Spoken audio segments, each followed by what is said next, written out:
უზუნგულის ტბა. ჩვენ ახლა ვიმყოფებით ზღვის დონიდან 2400 მეტრზე. რიზეს რაიონში. ეს არის უზუნგულის ტბა, რომელიც მდებარეობს ამ მთებს შორის.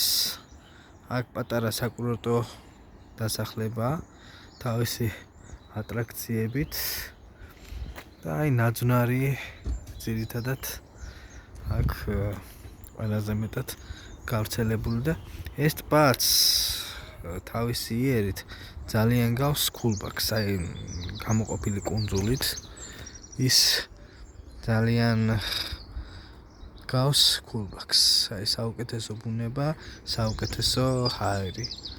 თავისთავად იქაც ვიყავით ამის პარალელურად გადმოსახედზე და რა ვიცი, ყველაზე საუკეთესო ტური ჩემ ცხოვრებაში, რომელიც არასოდეს არ დამოვიწყდება და ძალიან ბედნიერი ვარ.